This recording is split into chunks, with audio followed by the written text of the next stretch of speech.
Welcome back to Happiness in Progress. I'm your host, Danielle Craig. I'm an Emmy Award-winning journalist, a mom, wife, and you know what I like to say, just a person looking for more joy in the everyday. This podcast is brought to you by the Mail Tribune. You can find more podcasts at mailtribune.com. And don't forget to subscribe to Happiness in Progress on this day that we are celebrating. Do you know what we're celebrating? Episode 150. Can you believe it? Happiness in Progress has been going on for 150 episodes. It is the 4th season now. I'm so excited that we're here. I'm so excited that you've been on this journey with me, whether it's from episode 1 or you just joined in the last week. I'm so happy that you're here. I really hope that each of these episodes touches your life and that they've made a difference in your life. Through the last 3 years doing this podcast, I have transformed a lot. I really went from a person who was really success-oriented to a person who sees success in a different way. To me, success is no longer getting all the trophies and getting the highest ratings, although I still like to do those things, of course. I see success more as enjoying the present, really being here, having meaningful conversations and noticing small things, living life. And most of all, I think one of the most important things of this whole ordeal that life is growing. And when I look back over the past 3 years, I've seen a lot of growth in me. A lot of you have sent me messages that you've seen growth in you, which I think means that we have been a success. We are succeeding. And sometimes growth is really small. Sometimes growth is literally taking a step out of bed. You know, it just depends on where you are in life. Okay, what I want to do today is I want to go back through time, through the episodes, and share a few of my favorite thoughts that came from some of my favorite guests. As you know, every single episode is my favorite episode. I can't help it. I just love it. I get done with these conversations and I'm like on cloud 9 over just how much I've loved these conversations. So let's just kind of jump in. One of my favorite episodes was episode 124. It was with Preeta G. She came on the podcast for the second time to talk a little bit about ending suffering during a crisis. We were in the middle. This was this last summer, 2020, and we were in the middle of a pandemic. We were also dealing with a lot of racial tension in the US. She came on to talk about how to connect to one another in more than just what we look like, what religion we're part of, where we live, but connecting in a deeper way, connecting to the experience of what it is like to be a human. Take a listen. When you are experiencing fear on the other person, when the other person is experiencing fear, the experience of fear is just the same. Mm-hmm. The situation can be different. The external circumstance can be different, but the experience of fear is just the same. The pain that you have or the pain that the other has because of losing someone in life is just the same. It is not different. The way you want to be loved, we want to be loved, right? We want to be cared for. And the way the other is expecting to be loved and cared for is just the same. It is not different. If you are able to move away from the superficial differences, yes, definitely there are differences. My skin color is different from yours. But in the experience, we are just the same. If we are able to move away from the differences, that you are white, I am brown, or you belong to a different nation, I belong to a different nation, you belong to a different religion, I belong to a different religion. If you're able to move away from the superficial differences, and if you're able to connect at the experience of a human being, you have to nurture this ability to constantly connect to that human oneness of the human experience. And then you wouldn't hold on to it. You wouldn't hold on to, say, an identity of being a brown or identity of being a white. You really don't care about it because we are human beings. I love that. And at the end of it, the way I experience love and the way you experience love is just the same. there is no difference in it at all. Mm-hmm. It is because of the mind that is sticking on to the superficial identities, there is a problem if you become more aware of it. So part of this is this walking away from these identities that we built up for ourselves. Yes, being separate, being individualistic, building that identity. We are never individual. Mm-hmm. I don't exist if not for so many people around me. How can you exist independently? The idea of an individual is very different. We are together. We are together as a species. We are together in this world. Later on in the podcast episode, she points out, you and I, as we're talking, we're not the same. We don't have the same skin color. We don't have the same religion. We don't even live in the same place. Yet here we are connecting at the very basic, fundamental parts of being a human. And I think sometimes we get so caught up, in the ego, really, in our identities and what we've clung onto to say like, oh, look at me, I'm so important, whether that is the color of our skin, whether that's how much money we make, whether that's our job title, whether it's where we live. We cling on to these identities and we use them to elevate ourselves over another. And anytime we elevate ourselves over another, we separate ourselves and we make an other. And I think that's kind of what was going on in the US, what is still going on in the US and has through time. I think it has gone on, as Preeta G points out in this episode, in so many different ways. It looks different in different countries, but it's all about we get so obsessed with who we are as an individual that we no longer see each other as a fellow human. I loved that episode. Preeta G actually has come on twice. And her words, along with her book, that she wrote with her husband, has just been really, really thought-provoking for me and life-changing. One of the episodes that has changed me to my core was when I talked with Alyssa Parker. Alyssa lost her daughter in the Sandy Hook shooting. I've talked about it since we talked. Every time I speak live to an audience, pre-pandemic, I brought this up. We talked about the man who walked into a classroom of young children and just opened fire, just started shooting these children who were just there to learn. Thinking of that is so horrific. And I really had a hard time understanding how Alyssa could forgive the shooter, which she has said she's done. Although in the episode, she also says forgiveness ebbs and flows. Sometimes she's feeling a little more forgiveness than on other days, and it is work.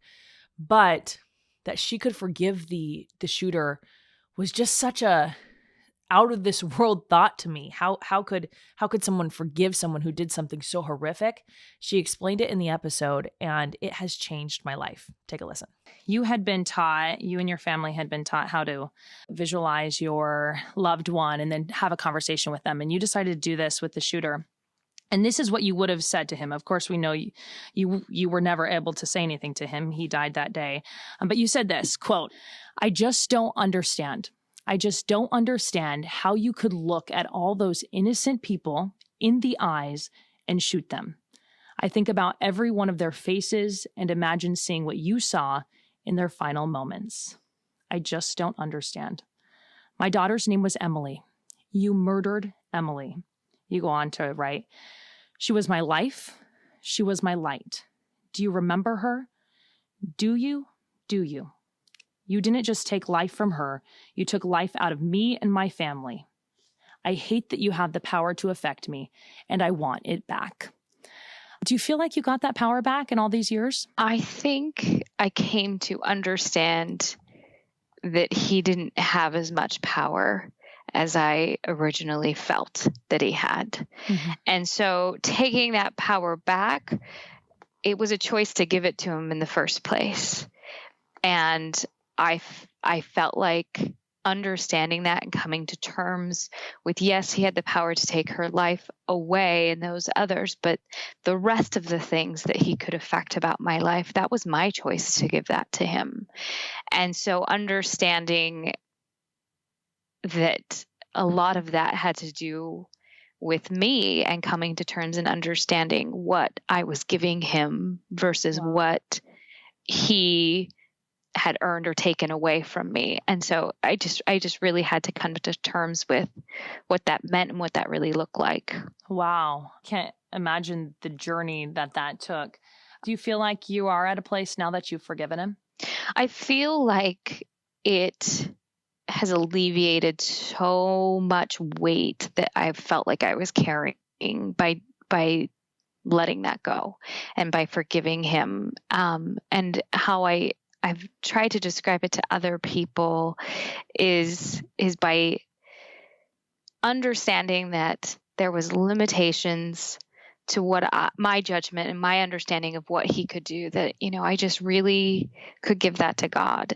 And by allowing him to have that judgment and trusting that he would be fair and just, that burden no longer remained with me. And so that really for me was a liberating moment. This thought has helped me so much, because what I have realized is every single human in the world, just like that shooter did, has limitations in his understanding, and that she had limitations in her understanding of what his understanding was.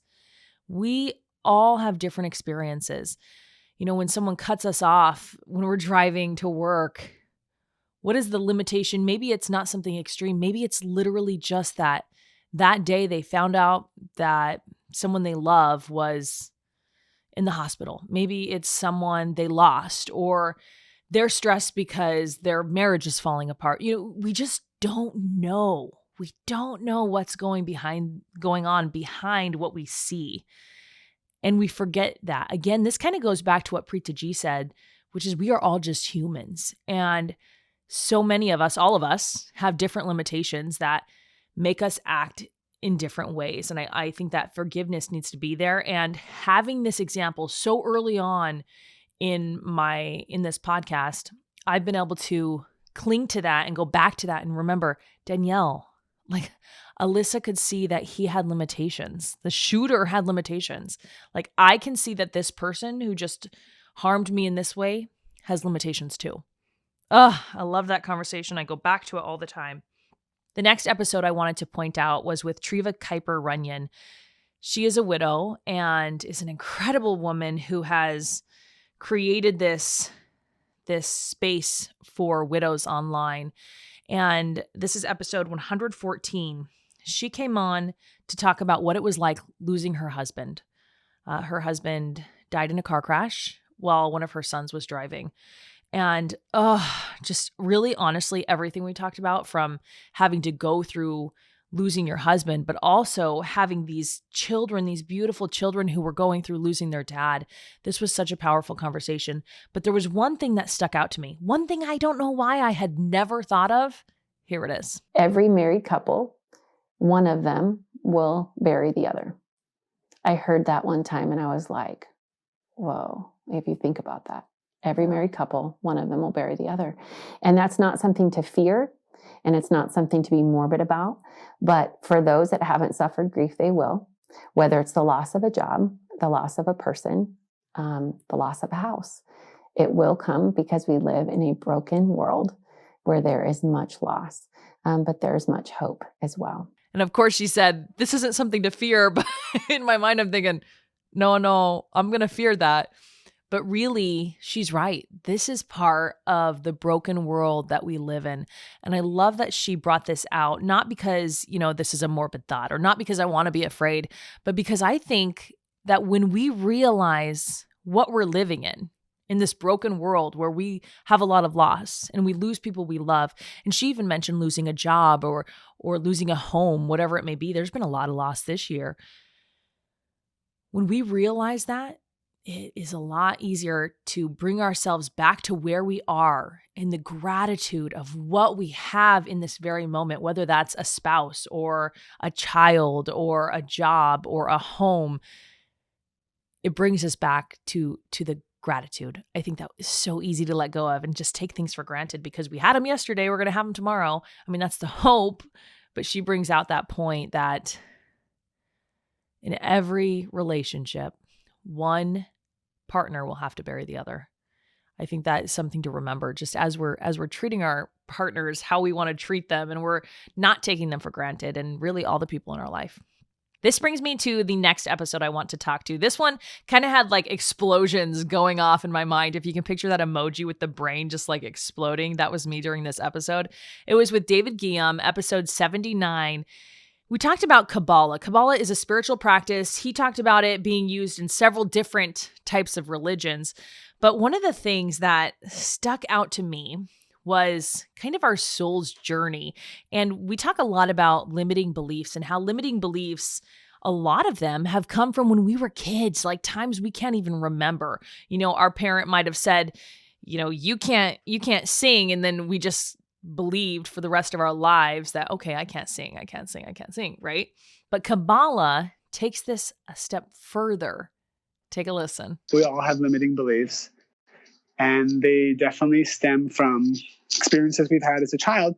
But Kabbalah takes it a step further and says that they stem from even past lives. Like we come with spiritual baggage, and these limiting beliefs are because the soul chooses their parents as well. So if you have a limiting belief you're bringing from a past life, let's say the belief that I don't deserve love, then that soul chooses parents that don't love them, or maybe withdraw love, or very, very cold.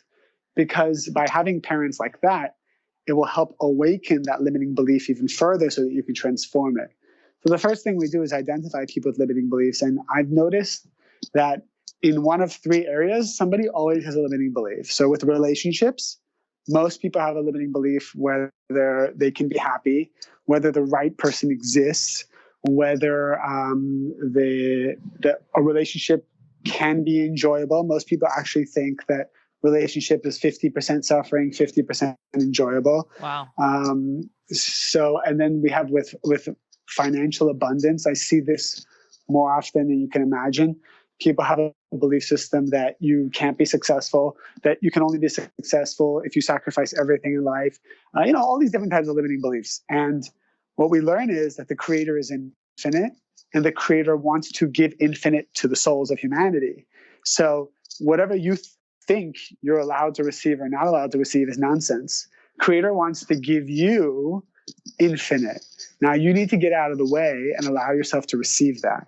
But most people are just stuck into whatever, their parents taught them or their environment taught them. So we have to do a lot of what I call brainwashing, right? We have to wash the brain of all of these limited beliefs and all of this negativity that, people have stuck into them, and to help open them up to the infinite possibilities. It's interesting because on this podcast, we talk a lot about, uncovering the baggage of childhood and tearing that down and moving past that. But it's a new ball game to try to discover baggage from before you were here on this earth. Right. How does anybody start with that? That seems difficult. Well, it actually is very comforting for people, because what happens is everyone's fixated on, my parents made me this way. Mm-hmm. That guy or that woman who hurt me in high school or college made me this way. Like, this person closed my heart. And when we learn, I think it's in class 4 of Kabbalah 1, we basically learn that all of these people, they didn't put into you some negative energy. This negative energy was already there, and all they did is awaken it. So, for example, when you go to the dentist, and the dentist touches a cavity and it hurts, the dentist didn't put the cavity there. The dentist just poked at a place that you were ignoring. And so, imagine screaming at the dentist and saying, why are you causing me pain? And the dentist's like, well, what do you mean? You came here so that I could identify the cancer, the cavity, and help fix it. And you say, no, stop touching my infected tooth. I'm going to another dentist that will treat me much nicer and not cause me pain. So it's kind of ridiculous when you think that way. So our parents or our children or our exes, they're all the dentist that keeps touching the cavity on the soul. So it's actually very comforting to know that no one's doing anything to you. They're just showing you, hey, buddy, you got to change this if you want to have peace of mind or love or whatever it is you want. What I loved about this episode was that it was more than just, okay, we have limiting beliefs from our childhood, but that we have this whole journey that our soul goes on, that this experience here on earth is not only about, living a life here on earth, or we've just appeared here for whatever reason, but that we're souls, an eternal being that has things specific to learn. And that the people in our lives have been sent here to teach us specific things. I have learned a lot from my children. And when I had this conversation, I just really felt like, oh my gosh, like I can see this as truth because of how true it is that my children have taught me things that I was lacking before I had them. I think that I loved this episode so much because it just reaffirmed my belief that this world and this life is about growth. And actually, this has really helped me, as in this last year, I've lost a lot of people. And I lost my beloved co-anchor, Ron Brown. For those of you who are local, you'll recognize that name. I lost my coworker who was my co-anchor on our morning newscast for years. And that was really, really difficult for me. But I had this moment where I realized growth is difficult for us as humans. And it was a hard year in general, seeing my son, he turned 8, he was baptized into our church. And that moment of kind of him getting older and getting baptized into our church, I felt like, I want to just hold on to this moment a little longer because now he's 8 and before he was 7. And it's hard for us to grow in this earth. It's hard for us to go through extreme change when we say goodbye to someone because they're going off to college, or honestly, even when we just put them into high school or put them into preschool, or they get married, or we're empty nesters. All of those type of situations, they're really hard for us. It's hard for us to let go but they need to go, right? Like our kids need to graduate high school and go on into the real world, right? That's part of their experience and their growth. And what I realized about death is, if I'm looking at this as a soul's journey, that it's part of the progression. It's one step, just like it's hard for us to let go of a kid driving off to a different college. It's hard for us to let go when a soul needs to move on and progress in a different way, in a different experience. I know that explanation won't work for everybody, but for me, understanding that all of the people that I lost this last year are not done progressing and that their soul will continue to progress has brought me a lot of peace. The last episode I want to talk about was recent. It was episode 145. This was with Latasha Kennard. Oh, this episode was so good. It was all about finances and our mindset. And this actually goes back to a limiting belief. So let's go ahead and listen. If you were to give people who haven't learned these skills, haven't, invested their time into it like you have, what would be the crash course? What are some of the first, habits or changes you would tell them to start making? Okay, so it's a really good point that you make. We're just kind of thrown out of the nest, right? And you're like, could you be an adult, please? Like, figure this out. And nobody taught us how to do it. So one of the things I want you to start with is to really think about your relationship with money and where did it come from? One of the things my clients do is think about their first magnetic money memory. And that's just like this money memory that is so emotionally charged for you. My magnetic money memory, I remember I was really young and me and my mom and my sister were going to the store and I was just happy to be out of the house. The sun was shining and I'm just skipping along, not a care in the world. And really, like, I could feel my heart was so glad to just be with my mom and my sister. I was so happy to be out and about with them. And so we get to the door and of the store, my mom, she kind of comes down to our level and she looks us in the eye and she says, listen, don't touch nothing. Don't look at nothing because you can't get nothing. And, this is standard Black mom talk. And it gutted me Like I like felt my whole energy change, like my heart dropped into my stomach. And I wasn't even thinking about getting anything, but it was just this idea that, just put me on notice. Like, don't even think that you could even imagine getting something. And that really shifted how I walked into stores for the rest of my life. I walked into stores from that moment thinking that I can't get anything, no matter how much money I had. And even right now, I'm getting emotional about it.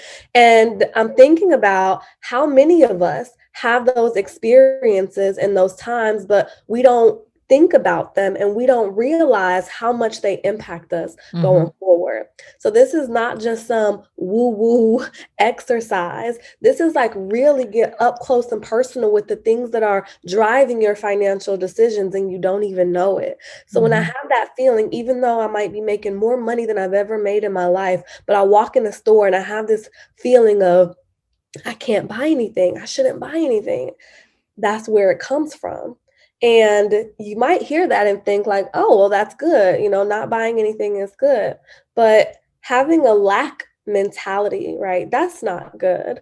So you want to be able to, see where those ideas are coming from and start there and say, okay, what do I want to change about my relationship with money? So any type of crash course that we have, it has to start with, what is your relationship with money and what type of cycles is it producing in your life, right? Because this is not a one size fits all strategy. I loved how she explained how the way that she was taught as a child impacted her as an adult.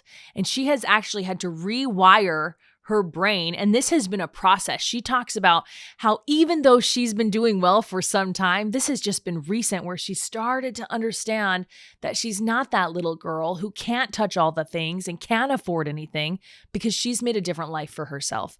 And I think that's really, really incredible. She also talks about the cycles that we get into. She started to talk a little bit about that in that clip, but how these cycles and these beliefs about what kind of person we are, no matter how much money we make, if we believe we're a person who is scraping to get by, we will continue to be a person who is scraping to get by. In fact, I think a lot about some of the big celebrities who have made millions and millions of dollars, yet they're scraping to get by. It's because something didn't change as they were making all that money, and that was their mindset. This is a great episode. Don't forget to listen to this one. I can't believe I'm going to close this episode with just 5 episodes mentioned. I have loved something about every single episode. I have read so many books that are so fantastic that I just want to scream from the rooftops, go buy this book, go check out this book.